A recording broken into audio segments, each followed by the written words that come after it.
Like the video, subscribe to the channel and press the bell icon for latest video update.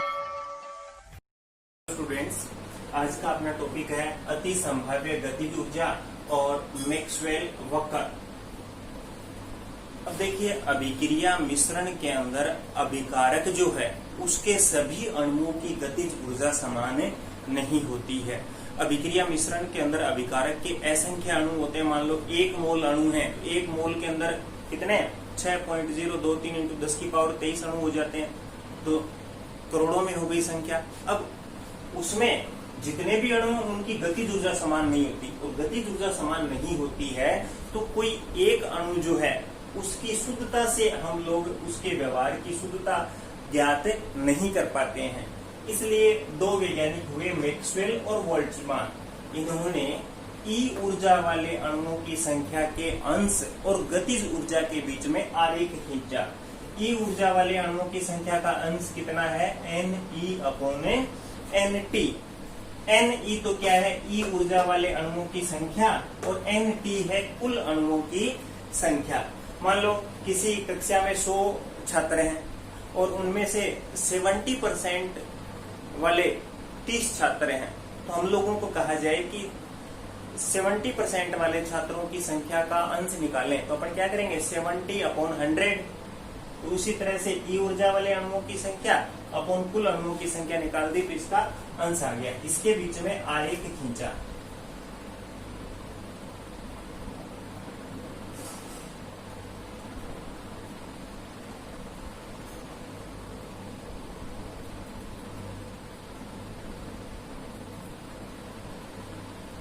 आरेख है वो कुछ इस तरह से प्राप्त हुआ।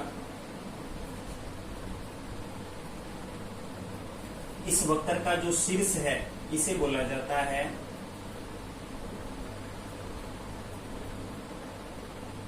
अति संभाव्य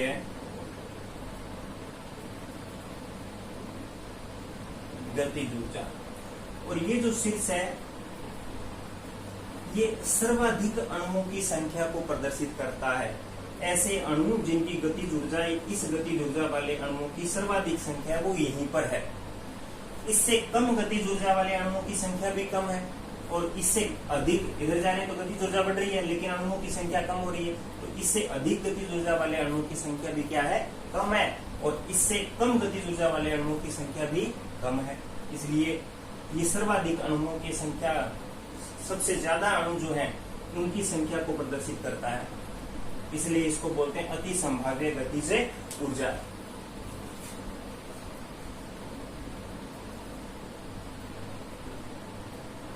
ये यहाँ क्या है, सक्रिय ऊर्जा। तो अब ये जो जगह है, ये जो क्षेत्रफल है वो सक्रिय ऊर्जा से अधिक ऊर्जा वाले अणुओं की संख्या को प्रदर्शित कर रहा है।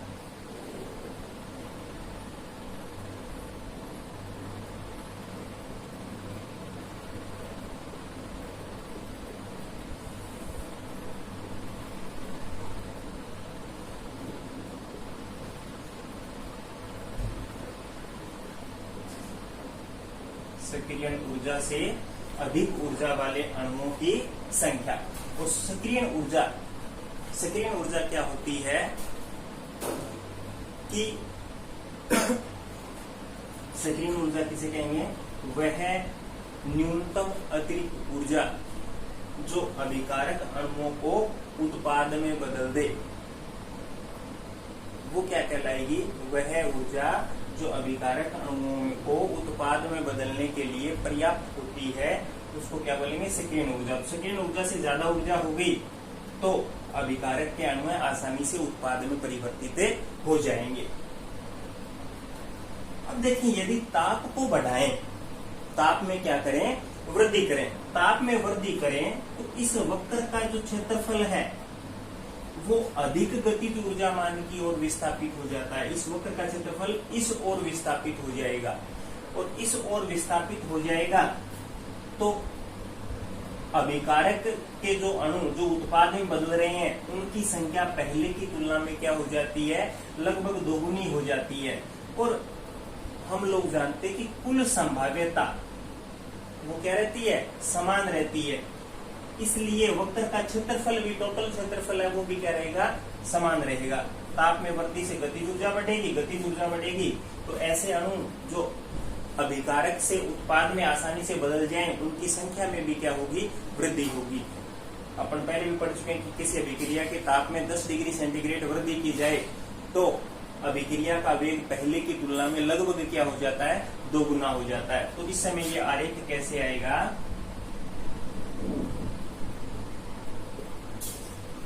NE/NT और गतिज ऊर्जा।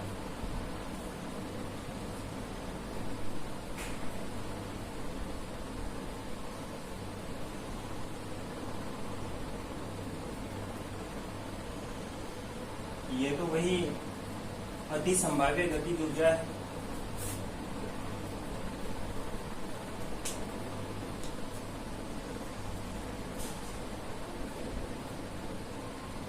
ये तो वक्र है T डिग्री सेंटीग्रेड पर, ये T प्लस 10 डिग्री सेंटीग्रेड पर, यानी ताप में क्या कर दी, 10 डिग्री सेंटीग्रेड की वृद्धि कर दी।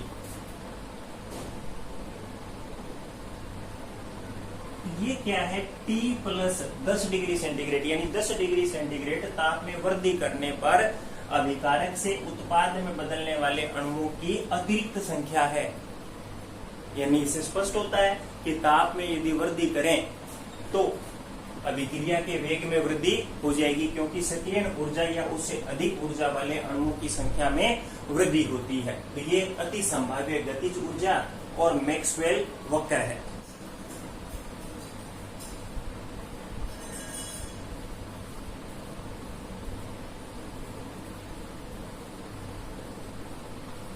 इसके बाद आरेनियस समीकरण से सक्रियण ऊर्जा की गणना।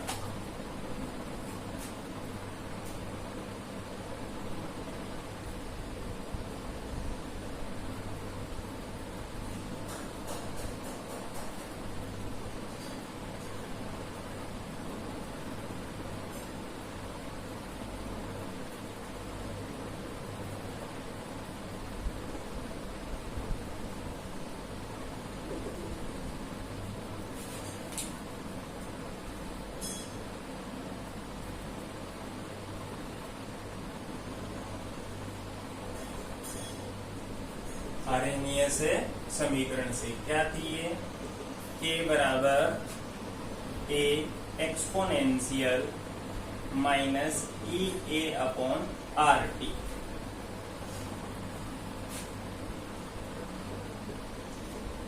क्या करें, इस समीकरण का प्राकृतिक लघु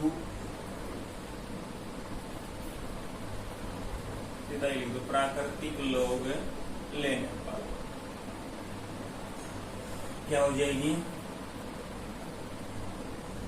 लॉग आधार NK बराबर लॉग आधार NA माइनस EA/RT।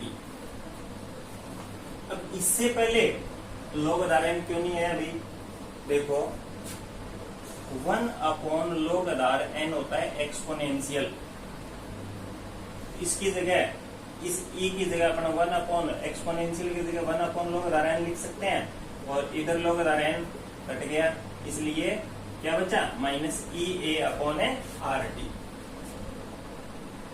अब log आधार n को log आधार 10 में बदलने तो क्या करते हैं, 2.303 से गुना करते हैं, तो 2.303 log K बराबर 2.303 log A माइनस EA/RT।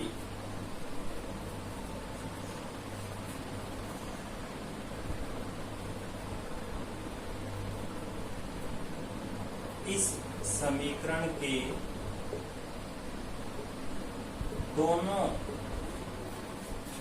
पक्षों में 2.303 का भाग देने वाला, 2.303 का भाग दे देंगे क्या बचेगा, log K बराबर log A minus E A upon 2.303 R T, यही बचेगा। इस समीकरण को थोड़ा सा और व्यवस्थित कर लें, देखो इसको ऐसे लिख दें,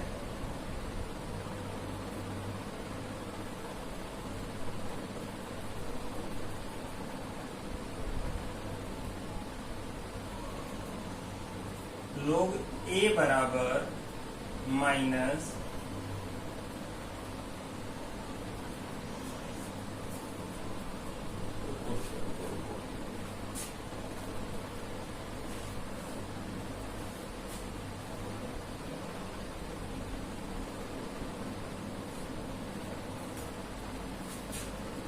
इसको ऐसे लिख लें, log k बराबर minus E A upon 2.303 R T plus log a, यही समीकरण है।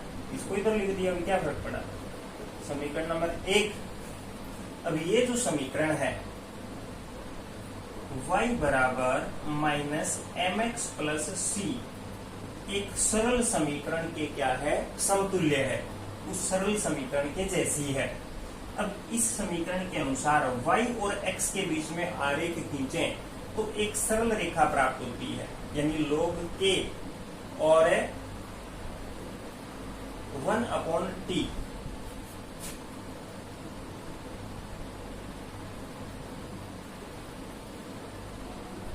log k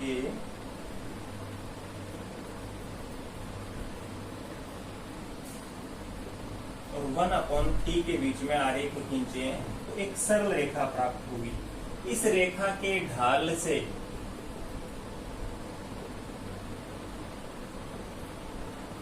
इस रेखा का जो ढाल है minus E A upon 2.303 R को प्रदर्शित करता है, और अंतःखंड है वो log a को प्रदर्शित करता है। यानी इस रेखा के, इस सरल रेखा के ढाल से सक्रियण ऊर्जा की गणना हम लोग आसानी से कर सकते हैं। पहली बात तो एक तो इस तरह आरेख से सक्रियण ऊर्जा ज्ञात कर सकते हैं। दूसरा,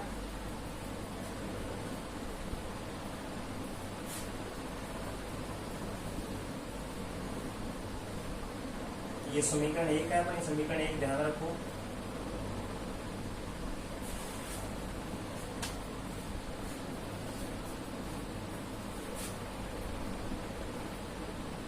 T1 व T2 ताप पर समीकरण 1 से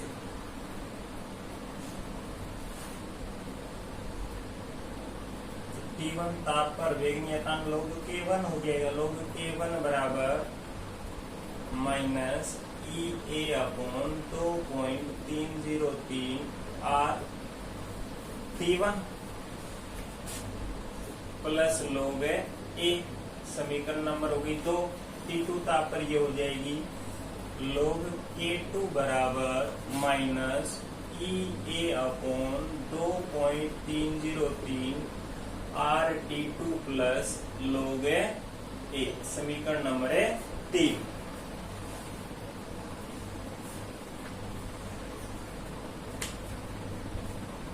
अब क्या करें,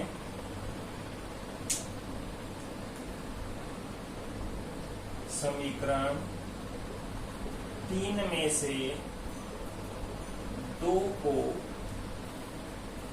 घटाने पर, घटाएंगे क्या आएगी, log k2 minus log k1 बराबर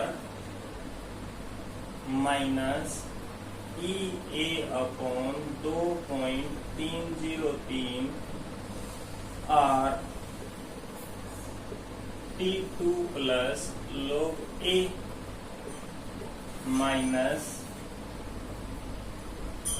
माइनस का ई ए अपॉन 2.303 और T1 plus log a।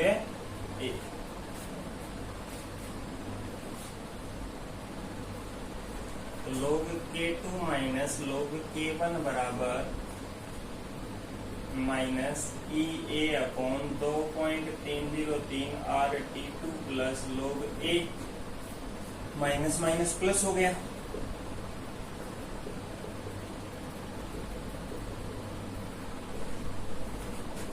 Minus log a। log a से log a कैंसिल हो गया। log a माइनस b बराबर होता है a अपॉन b, तो इसको अपन लिख सकते हैं log k2 अपॉन k1 बराबर e a अपॉन 2.303 r आ गया कॉमन, ये कॉमन आया तो 1 upon t1 minus 1 upon t2, यही बचा।